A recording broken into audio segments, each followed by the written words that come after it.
So, hello all. Welcome to our session on unlocking your green skills potential. Now, we are going to be recording this morning. We're going to be recording our session, and we're going to run for about an hour. We're going to finish at about 12 o'clock.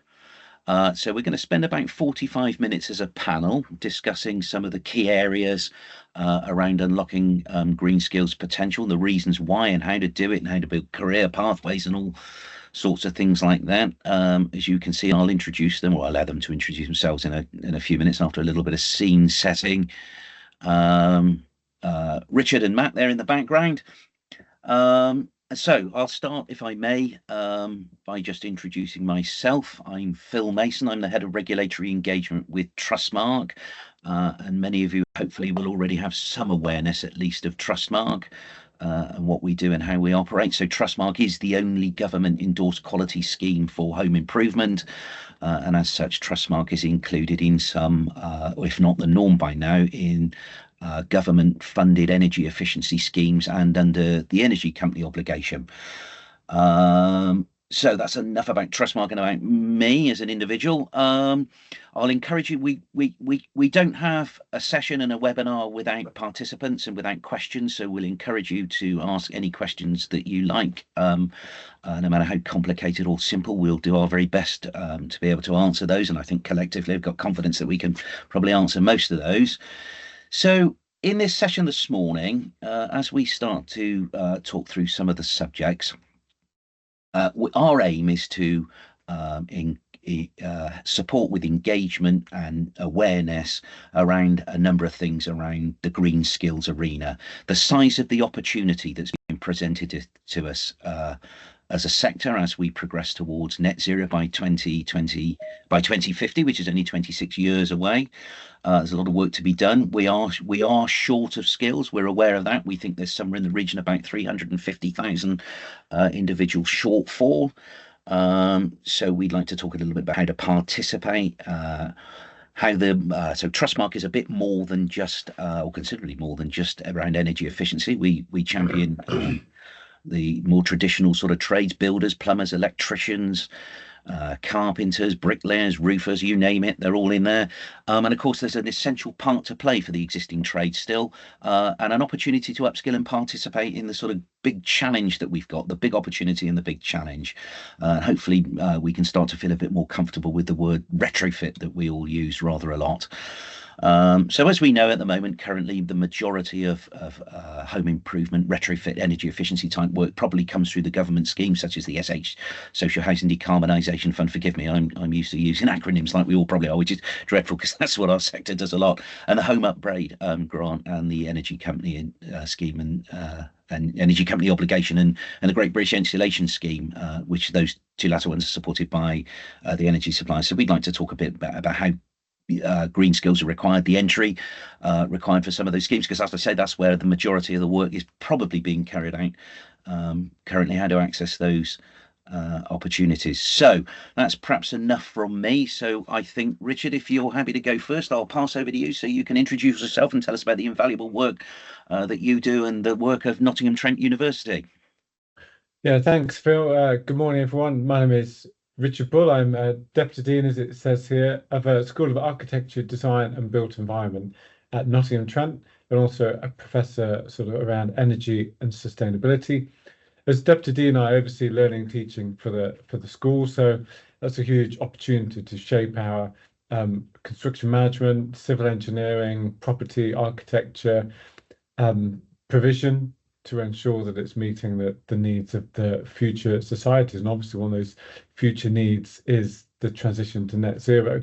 One of the ways that we've done that, particularly over the last couple of years, is we've invested in a new centre for sustainable construction and retrofit. So we've put some money into developing new courses in this space, whether it's our level 4 provision around future homes and modern methods of construction, a new apprenticeship provision, as well as retrofit coordinator and assessor courses, as well as looking at the research challenges about how we scale up the huge challenge around retrofit. We know we've got 27 million homes that we need to try and decarbonise over the next 25 years, 26 years, as Phil said. So a huge challenge, and NTU is sort of placed itself front and center of wanting to meet this challenge. So, thank you, Richard.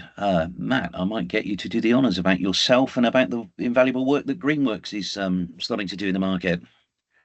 Thanks so much, Phil and Richard. Real pleasure to be on the panel with such an important and trustworthy body as Trustmark. I'm Matt. I'm co-founder and CEO at Greenworkx. We're an edtech for climate startup focused on powering 10 million people in green jobs in 10 years. So we're specifically and exclusively working on the challenge of how do you ensure that you have the right number of workers that we need to decarbonize the built environment, electrify transportation, and reform our energy systems, but also that we have the right skills. And we're doing that through two channels, essentially. So we're working with businesses to support their goals around attracting, upskilling and placing talent, and specifically new entrants into the relevant professions and trades that they need to carry out this mission. But we're also building a platform that supports continuing and professional upskilling digitally. And specifically, that will help companies keep pace with different standards, including the ones that are endorsed by Trustmark or the latest technologies and manufacturing requirements and so on. And as colleagues have said, we've got to get through about 1 million domestic decarbonizations for every year of the next 27. And of course, the further we fall behind, the more people we need, the more supply of stuff we need, the more skills we need, because we start to have to do this in a much more compressed time frame. And to kind of just double click a bit on the nature of the challenge that we face, we don't have enough workers to do this work, and we actually have a contracting supply of workers, partly because of aging and demographics. We don't have the right amount of skill in the right places, and actually this is a really good opportunity to start talking about, well, what are some of the skills and what are some of the transferable skills, and where is there a need for kind of upskilling and recertification and so on. And actually, there are huge opportunities down the line around productivity, and I'm sure Richard will touch on aspects of this in terms of modern methods of construction, or even kind of streamlined processes and technologies and modular new build and future homes standards and so on. So there is a lot of challenge before us, but we are looking at a global $1 trillion opportunity, which in the UK alone is set to create potentially up to 1 million new jobs and require some 3 to 4 million people to go through retraining just in the next 6 years. So I'll stop there, but really excited to have the conversation. So thank you, gents. That's really interesting, and thanks for joining us as well, because it's based on the expertises that you have and that your respective organisations have that really contribute to this discussion. I must say I've been really looking forward to it as well, because I think it's so important. So let's start with one of the key areas that we can see. So we've got a slide.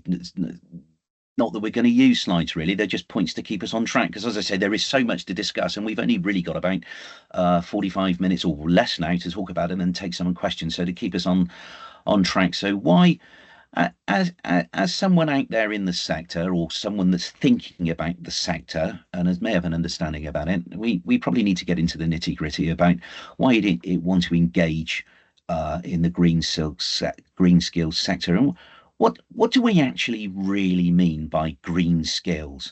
It's a term that's come to the forefront, really, but what does that really mean to the average individual that's interested in participation, do you think?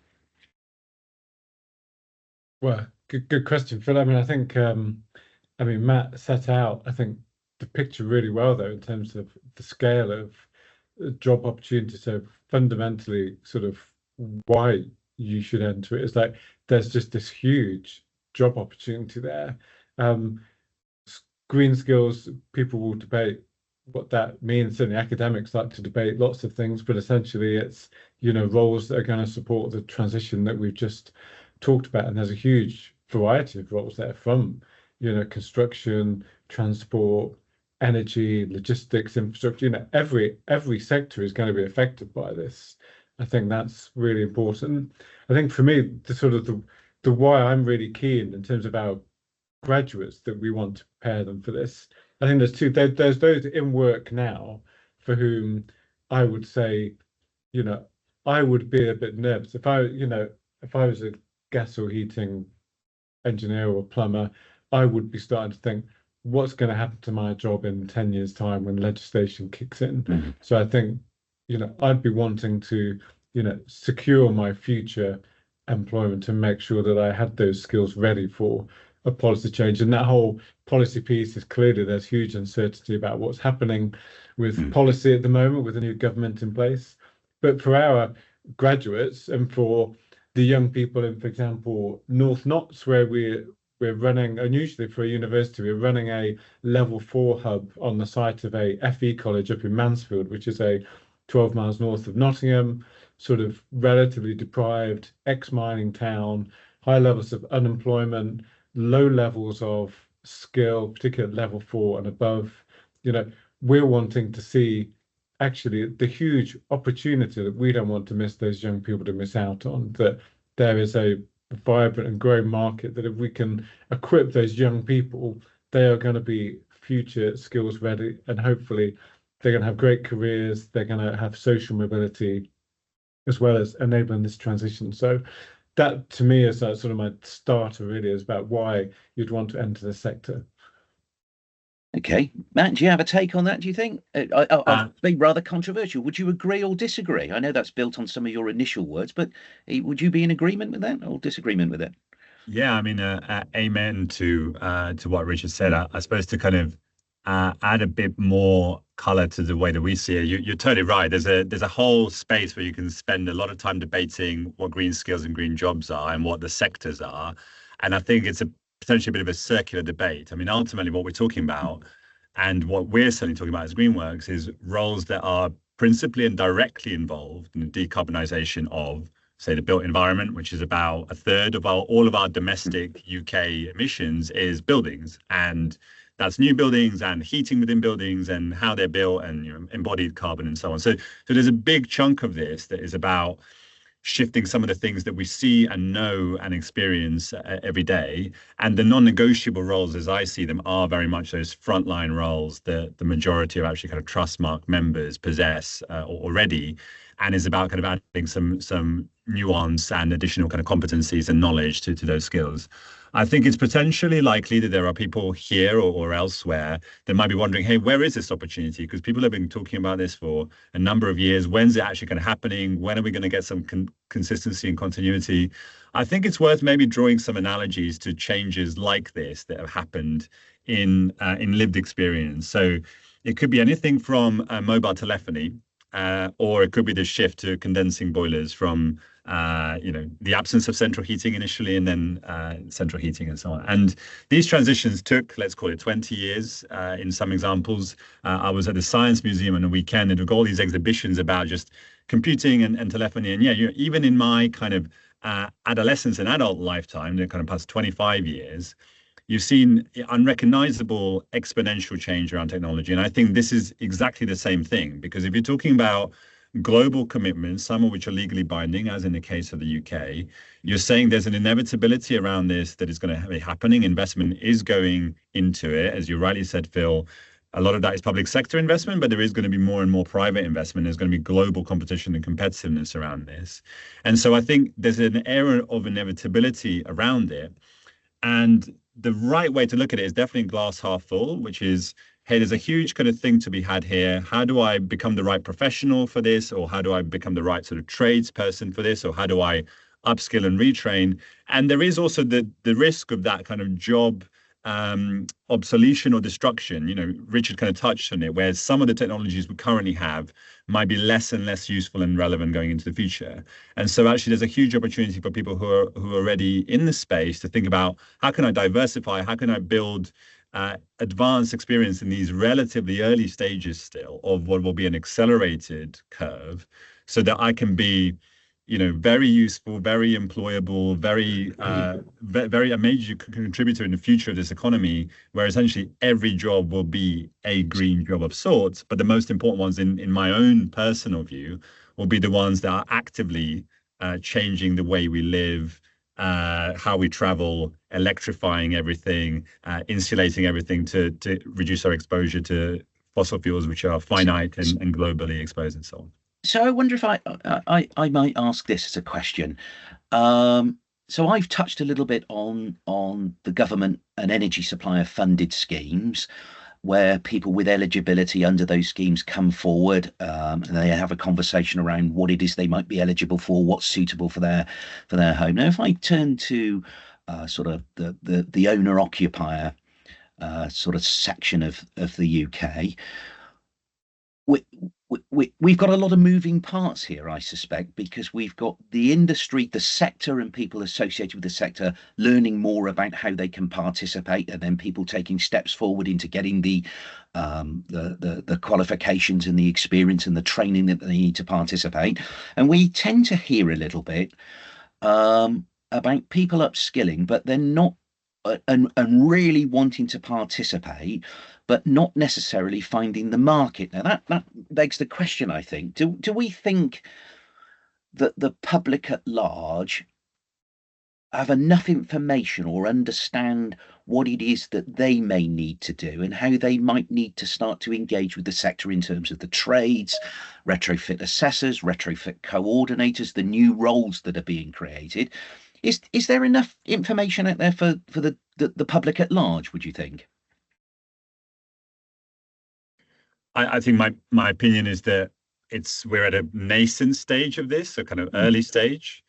And clearly, as you rightly said, Phil, where the focus is in this early stage is the segment of the market that, if you like, is in property that, might be the least insulated or in a kind of poorest condition, or indeed could be households that are experiencing fuel poverty or other kind of impediments, and actually investing kind of public money or energy company obligation kind of funding into those assets and those communities and residents is the best kind of starting point, because it's trying to say, well, as we start to move through this transition, the people that are most likely to be adversely impacted by too much exposure to fossil fuels or rising energy prices or any other kind of reason are those types of groups. Now, there is a route by which, and it's kind of happening in other parts of the world in a more aggressive way, we are shifting to kind of early adopter and an early majority markets. And if you take something like the boiler upgrade scheme for heat pumps,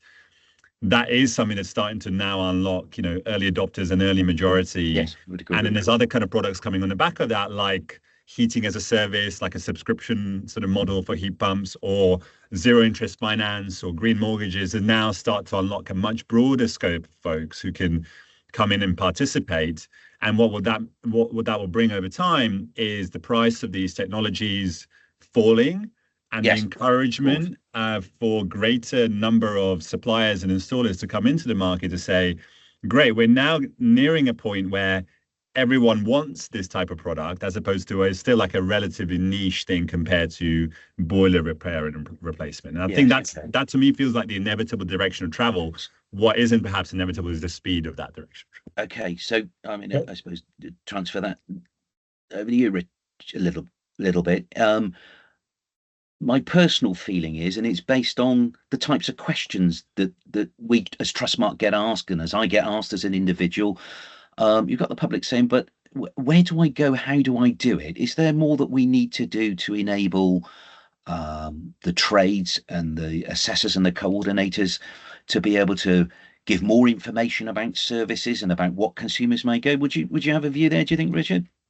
Yeah, well, it comes down to I think that's a really good point that Matt was making around we're in a confused place at the moment. I mean, if you look back sort of the history of various government interventions around it, trying to incentivize, if we're talking about sort of actual domestic retrofit and owner occupiers, then we've had various sort of stalled attempts when back sort of in the late 90s, early 2000s, sort of the very good sort of the high rates of feed-in tariffs that people could get for sort of PV saw really good uptake, and then it just fell off. We've had various sort of green grants and very sort of disparate policy incentives since then to the consumer, to the point then obviously with the Conservative government most recently, where actually climate change and net zero became just a politicized tool actually, and we just hope that now we'll get consistency, because what domestic homeowners want, as well as what companies want, is consistency and visibility of policies. So hopefully if we start to get that. And then I think it comes down to who you trust, and it isn't disparate market. And that's very localized, isn't it, in terms of your regular sort of person that comes to service your boiler, who whenever that person happens, I always chat to them and they're really still cynical.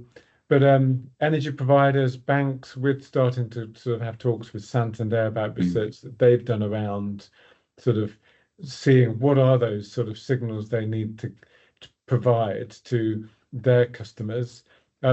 We finally, I'll sort of shamelessly sort of finally I can say we're doing something myself where finally with our energy provider OVO, finally again these shifts in markets and signals, finally 6 months ago we started getting emails saying actually we'll offer interest-free loans on PV installations and batteries. And suddenly for me it's that, oh, that's kind of a bit of a tipping point. And actually we've just going through that process at the moment. It's been really interesting to be on that receiving end of that process and to see how easy it is, but equally how unnerving it is. When we had our assessment yesterday round for the planning around all this scaffolding coming in, and actually quite a bit of work that be required, and you think, wow, they're going to be drilling in holes here, they're going to be installing cabling, and it is unnerving for people, I think. But it's interesting when we think about the skills, chatting to the guy who was doing the assessment, and I said to him, knowing I was doing this today, I said, what's your background? And he's there going out doing all these assessments of homes ahead of their sort of PV installations. Electrical engineer, trained as a electrical engineer doing installations, and then went to with OVO, and then now he's been transitioned completely into installation of charging points, vehicle charging points, and assessments for PV. So it was really interesting, his journey from So not being interested in green wonder, skills whatsoever, an electrical engineer doing his thing, and now suddenly he's involved in installations of PV and charging points. So one of the things that I begin to wonder is whether we make enough of what I think has been generally described, and it's a term that I use, the path of least resistance.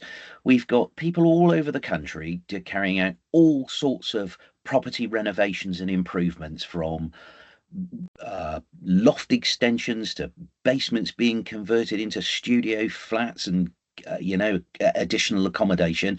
And one of the things that I tend to wonder about, because I think I can see it as well, is traditional construction changes being carried out, but the path of least resistance, if I can perhaps just explain that a little bit, is we're already in a situation where some of these quite significant and expensive works are being carried out with you've triggered me really to think about it, Richard, because you mentioned scaffolding.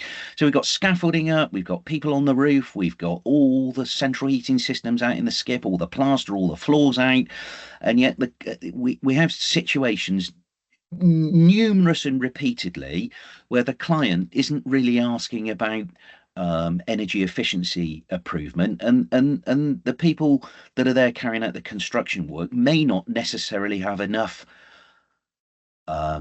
knowledge or information, or possibly even the confidence to say, look, while we've got all this out, shouldn't we be doing something about the insulation?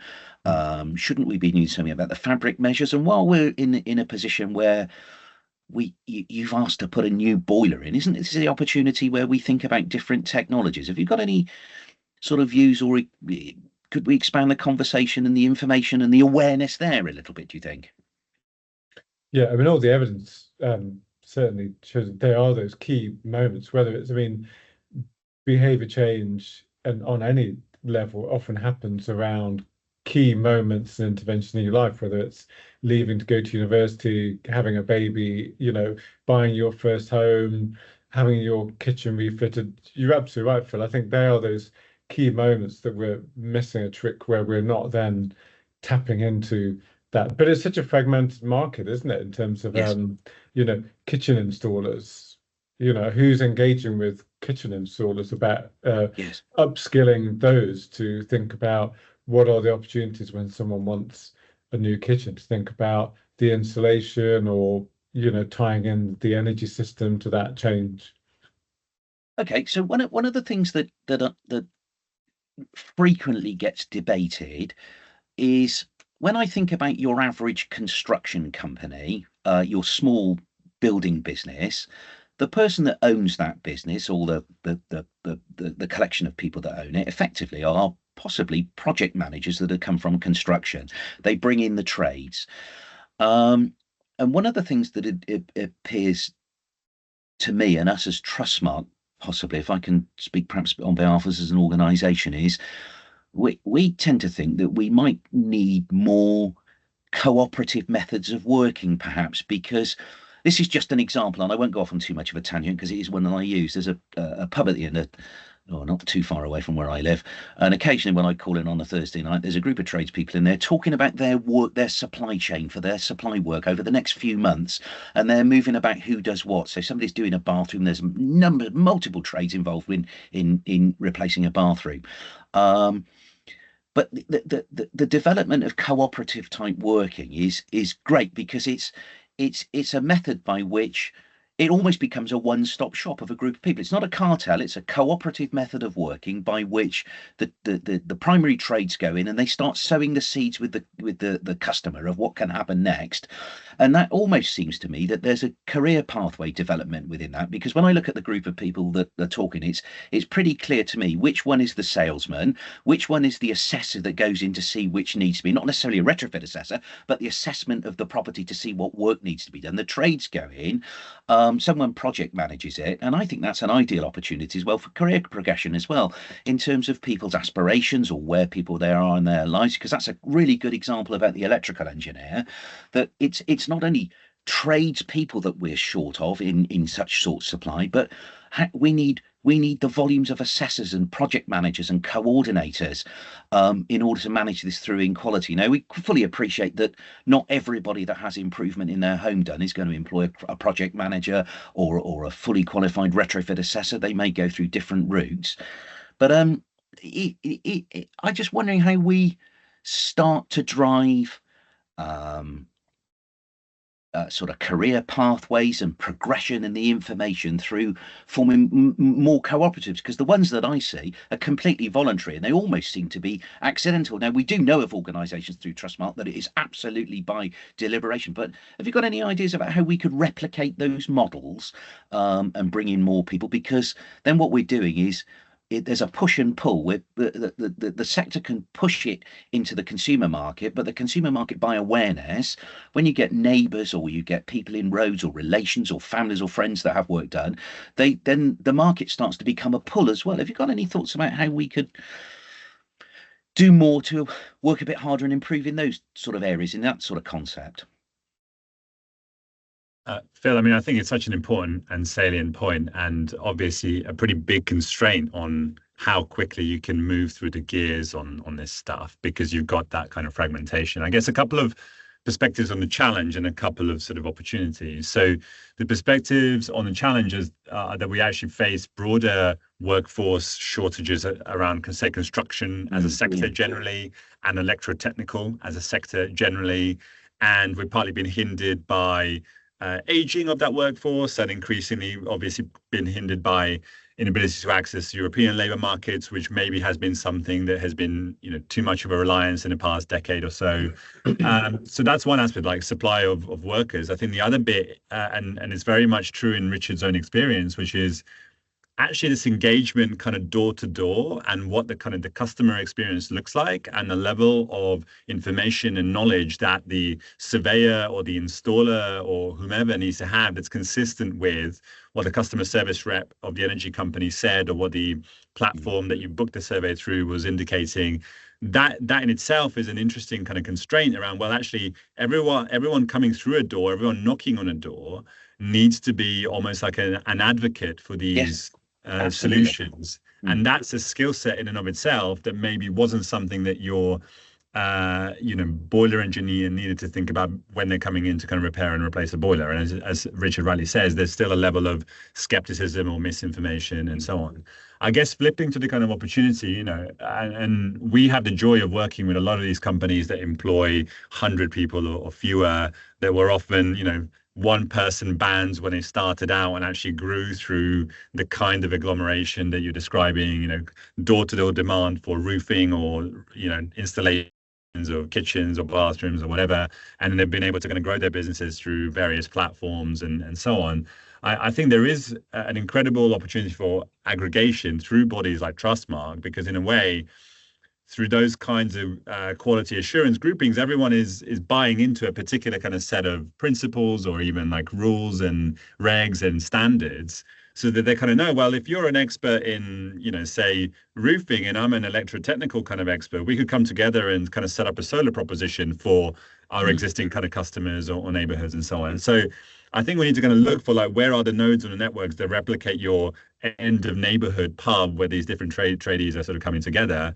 Now that could be on that kind of hyper local sort of interconnected basis, but I think that as we see it, it does happen a lot through trade bodies, even kind of manufacturers that are, say, pushing particular products through particular preferred installer groups, and indeed, when these kind of companies play out in bigger supply chains, you mentioned the likes of SHDF and others, they again are kind of finding themselves in a group of peers that might mean that they can go away and do certain things independently of that public sector funded stuff and build propositions around that.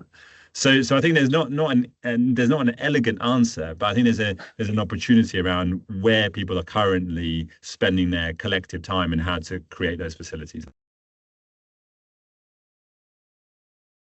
Sorry, just knowing a familiar name in there. Advocacy. So I think historically, depending on the trade that is sign written on my van, because that's my business model, that's all I've particularly wanted to push. I think really, if I'm a glazier, I only talk about windows. But when we look at the size of the market, and when we look at the diversity and breadth of what needs to be done in terms of the individual measures, I think some of the nervousness about pushing your own business model is progressively starting to reduce, on as much as if trades and the retrofit professionals are talking more generally, the 24, 25, 26 million homes, depending who you talk to, that need to be retrofitted. It's a big enough market for everybody to be an advocate for each other as well, isn't it? So there's a wider cooperative type approach that could be taken with it. So just we've spoken a bit about trades, we've spoken a bit about assessment and overall contract management. I think we haven't really brought the design and designers into this. So it depends what we mean by design and designers, because I mean, if we go back to a very basic example, a fairly basic example, if we consider loft insulation traditionally in the UK has probably been a bit of a do-it-yourself type measure, really, and I'm only using that as an example really because it's something that's the materials are very accessible. People perceive it as simply rolling out loft insulation into a loft. But I think some of the things that are starting to come to the forefront is some of the unintended consequences and some of the risks that can be happened if we're not considering the impact on the measure on the dwelling. So if we take loft insulation as just a very simple example of it, just rolling out loft insulation isn't really taking into account the important ventilation requirements. We haven't spoken much about ventilation and the need for expertise about ventilation, because if we're insulating dwellings, we need to really focus on ventilation. I know the building regulations have fairly recently changed to give a stepped approach towards how we introduce ventilation in dwellings, which is a trade in itself, really. But also, when you think about it, we're not taking, without design, we're not taking into account fire precautions. Think about downlighters in the ceilings beneath the loft insulation, the ventilation, as I've mentioned, the insulation required on if you've got pipes and in a loft space, they're now outside the heated space. If you increased ceiling level insulation, and we're not really thinking about all the other things that affect it. So part of me about career progression and the diversity of it are such important existing trades, the new trades that are developing, the upskilling around it, the assessment and the design. Do you think we might have the same sort of challenge as we do with not enough tradespeople already in the market, and those that are in it are leaving at a retirement and sort of churn rate that's already recognised. How do we open it up to all elements of the supply chains required? Because none of it is in isolation. Have you got any thoughts around that, do you think, either of you?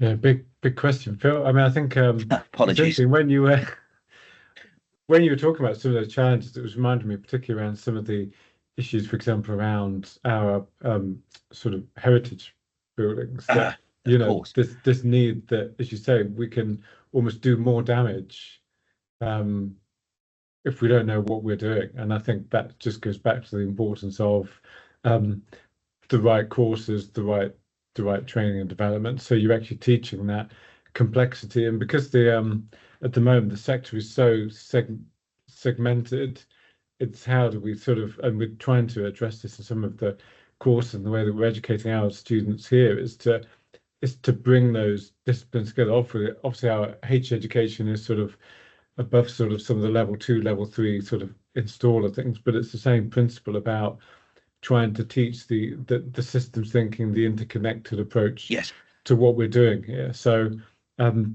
it's just absolutely crucial that we make those connections, and so particularly just making sure that when we bring those interventions, you don't do more damage than good, because the acceptability and adoption of these measures at the local and street level is all going to come down to the conversations and in the school run or in the pub on a Friday night and stuff about, oh goodness, did you see this person did that? They made it worse, and so it's just making sure that we work and we bring those interconnectedness into our education, which at the moment, because of professional bodies, accreditation bodies, you go to every level, it's all distinct. You do a plastering course, you do an electrical course, you do heating and plumbing, and we're not teaching the interconnectedness around the whole system.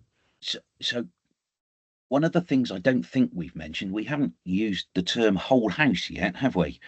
We've spoken about a number of single measures, so absolutely that's a really good prompt, Richard, because single measures are okay. We don't have to improve a house in its entirety all in one go because of the inconvenience and potentially not potentially the budget implications of it. We need to do things in stages, which could in fact be several measures in one go, or it could be a series of single measures. But the really important thing is that if we do things in the wrong order, or we don't quite get the interconnections, as you mentioned so timely as well, Richard, in terms of the handoff between the trades, this is something that is the risk of unintended consequences, not only of detriment to the building and detriment to the way the building's used, and perhaps the reduction or the negative impact on indoor air quality. We could introduce a risk of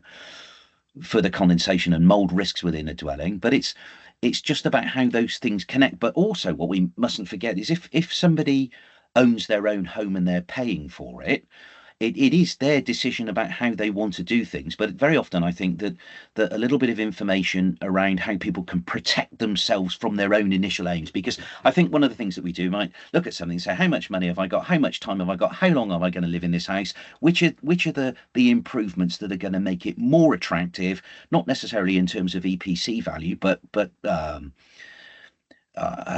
sort of drive-by appealability, which looks great to do to the front or to the back or the sides of it, and it might not necessarily be the right thing. And I think that's where we've got to focus as well, because if we get that right and the trades hand off to each other and the professions trade off to each other, it's the right thing for the home, it's the right thing for the occupants, but it's also that's good for business as well, because it drives the flow.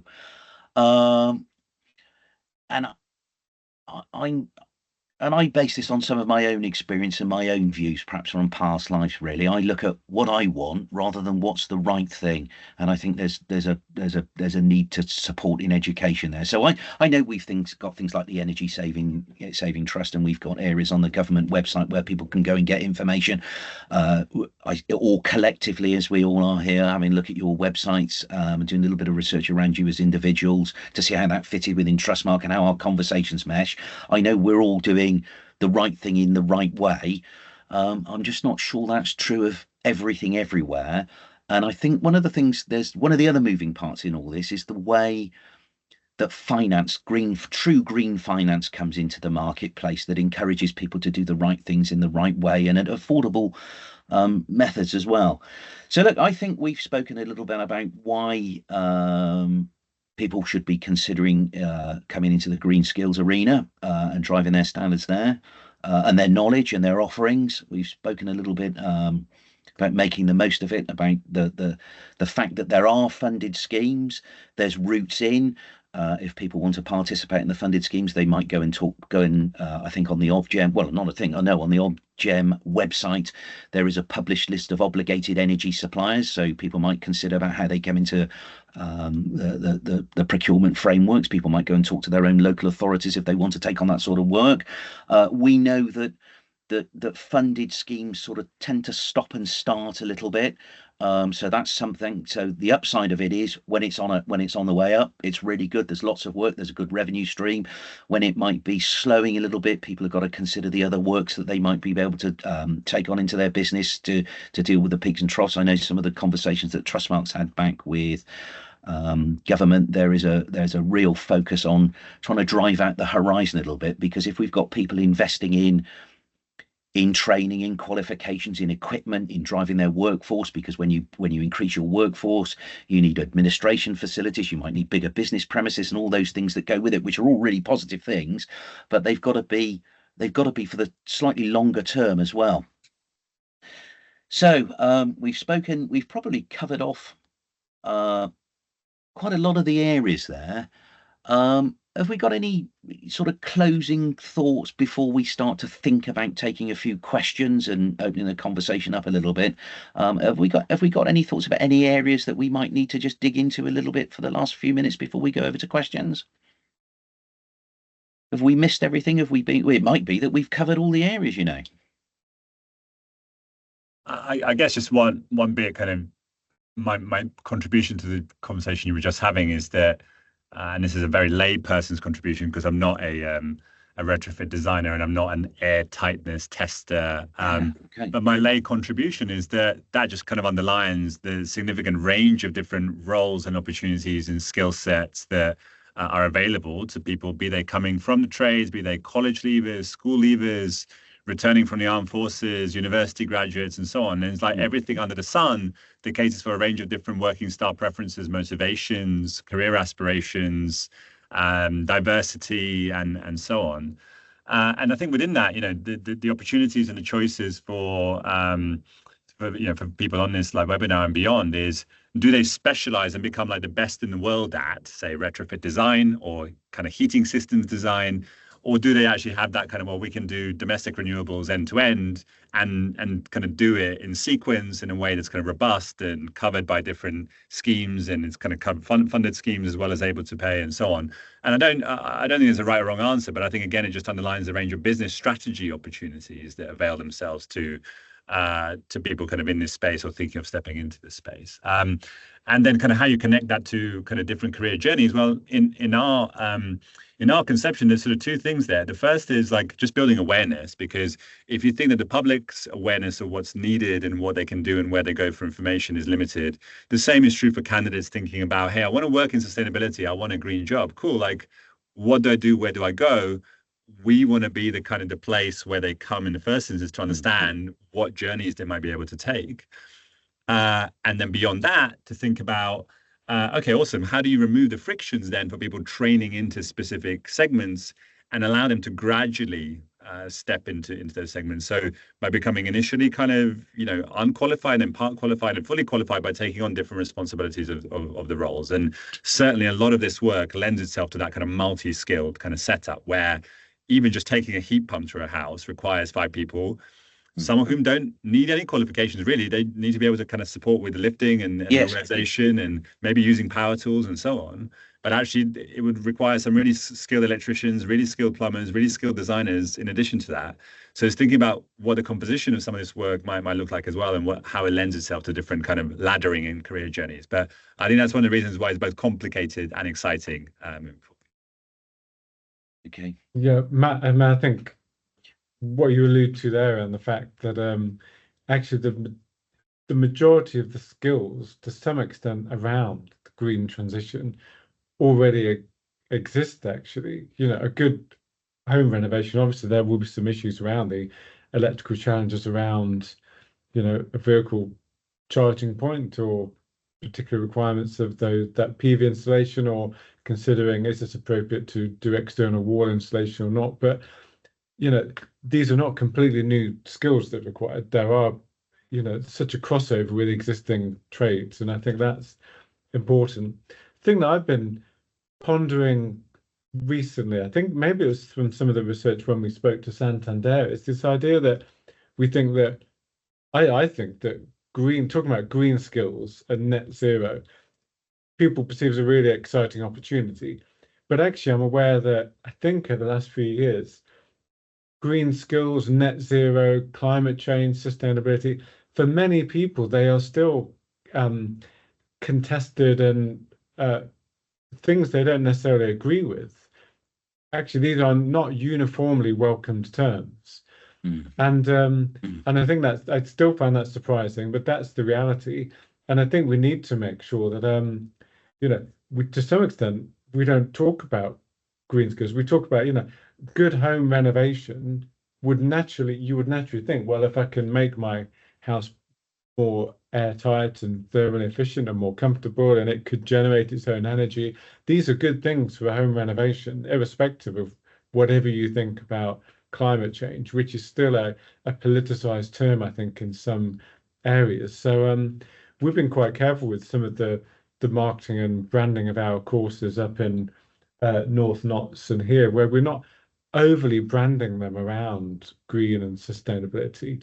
An apprenticeship around construction site supervision that will have modules in there around sustainability, but we're not overly branding them as such, because we don't want them to be perceived as niche activities that only those who are interested in green things want to do.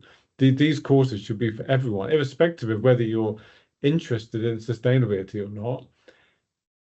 These are going to be good careers for you. So we're trying not to overly sort of play the green card such that we think, oh, that's only for those who are the stereotypical tree huggers, for example. So that's just a bit of a closing thought for me, is to make sure we make sure these are really accessibly framed. Okay, thank you.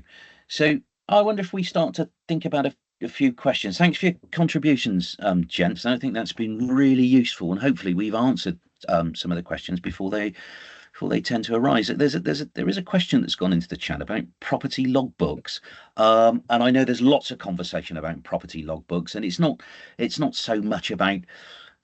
Actually, it is a very useful sort of thing. Is because we lose documents, we lose paperwork. It's not so much about that. It's about tracking the movement of property through the journey to net zero based on those individual properties, and with some way of sort of summarizing it. And I know there's lots of conversations, there's lots of people in various areas always trying to focusing down on how we get property logbooks into a wider audience. So Trustmark has something called the Trustmark Data Warehouse, which is the repository for information, and I think it's something that we are very engaged with in a number of areas. In fact, we participate in various workshops and working groups in Europe as well around the development of logbooks, because logbooks are the method by which people track things, by the way that house ownership, it changes hands, and what's already happened, where am I, what have I got left to do. So property logbooks, thank you for the question, because property logbooks are the method by which or a method by which we can track things and understand where dwellings are. So there is a question, and I'll take this probably slightly more generally if I could, about support for training and qualification. So as we know, training and qualification is only part of competency, but a very important part of it, because part of it is around gathering experience and developing true industry competence. So I know that we get questions around the fact that the qualification and training takes time to do out of the working day or out of the working week. Even if we shift that to evenings and weekends, it still becomes complex with family time and relaxation time and all those sort of things. Have you got any views about the sort of levels of support that could be available for people to upskill and train? Either of you, really. It's a general question. I think I've got a view as well. Yeah, thanks, Phil. I mean, there's some pretty good research from Nesta on available and funded heat pump upskilling for existing plumbing, heating, and ventilation engineers. And, consistently the main finding is the opportunity cost of upskilling and retraining for perhaps a slightly more ambiguous benefit around, hey, if we're doing, 1.5 million boiler repairs and replacements versus, even 100,000 heat pump installations, then there's a disparity around how I should spend my time, notwithstanding the short-term cost of actually lost income of doing that, as well as any potential training costs, which by and large are being mitigated by government schemes and other funding. But I guess the real kind of responses come in around you kind of almost need to be thinking about paying people to train in that respect, so covering that genuine true opportunity cost, notwithstanding the fact that actually a lot of installers in that particular vertical are self-employed individuals, so the loss of earnings is a very direct impact from taking time out to retrain and stuff. So that would be my initial starter for 10. Okay, because one of the things that tends to flow from that, as well as after the training and the qualification and the training's in place, it's about actually gaining experience.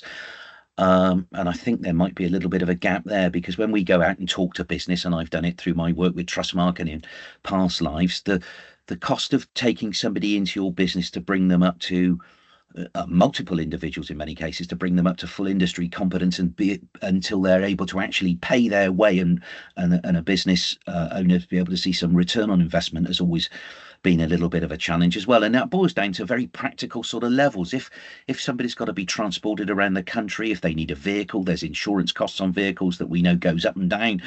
There's all the other costs of business insurance, and not only that, it's the time that it takes to actually spend time to mentor people to bring them through. And I wonder if there's a bit of a gap there, and perhaps how we might be able to close that one down a little bit. Yeah, I mean, I think the funded opportunities, and actually there's quite a few, just looking in the Q&A, there's quite a few questions around sort of these funded opportunities and how do we present opportunities. There is increasing funding available. We've participated in some green skills boot camps, for example, which are funded through regional net zero hubs. And I know there are lots of increasing courses around at FE colleges and some universities around funded courses. There used to be lots of EU funding as well. We had some EU funded courses that we could offer for free to under this Reskill and Recover program, and sadly that's gone. But there is still funding available through green skills boot camps. And hopefully we haven't heard yet what's happening, but the previous government had plans for lifelong learning entitlement to come through, whereby all learners would get an accessible pot of money whereby they could take loans for short courses, not just for undergraduate provision. So we're hoping still that the LLE, as it's called, will come to pass in the next year, and we'll be able to offer short courses that are funded. But for now, there is funding available for short courses from lots of regional providers. Yeah, and Phil, to your question about that gap between the formal qualification and the kind of the competency on-site national vocational version of a diploma, it's such a big gap, and what it practically means is that you might have thousands of people leaving college with an electrical diploma who aren't yet electricians. And because they can't quite find that first step, it means that they end up in a completely different industry like hospitality or retail or whatever. We've seen that. It's a recognized phenomenon with City and Guilds and others.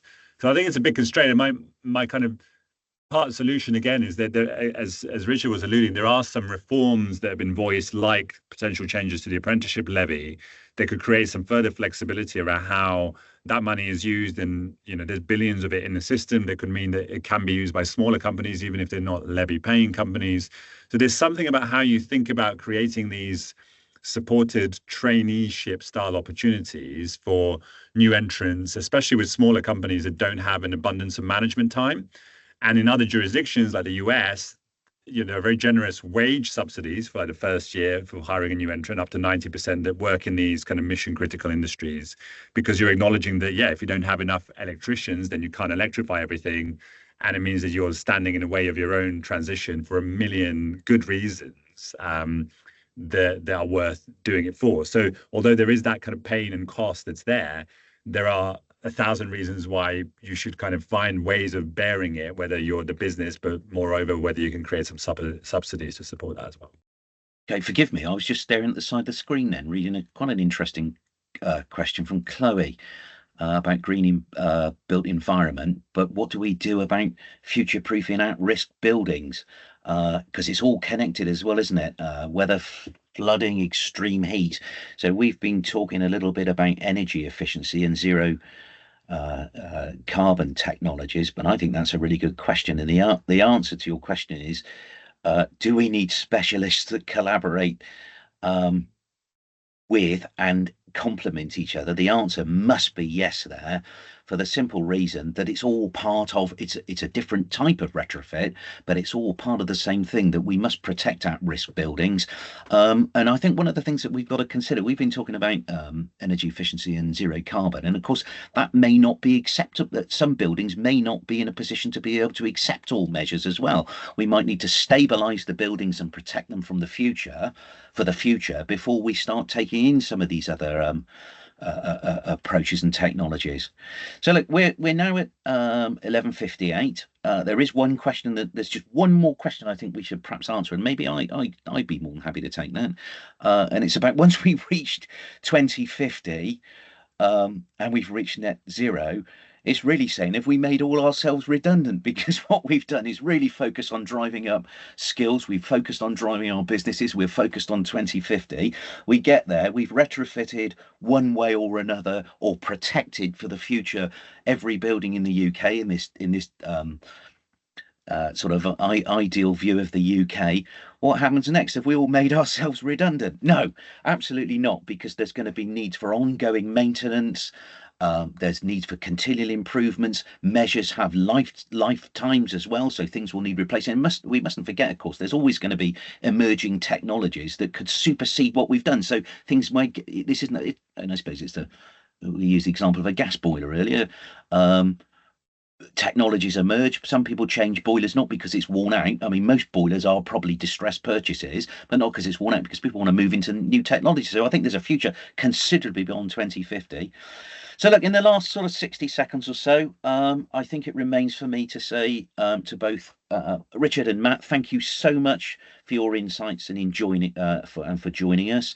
To the other participants that have come along and spent your hour listening and watching us, thank you so much indeed for joining us. We hope you've got something for it, and thank you so much indeed for your questions that have gone on in the background. And we hope that you found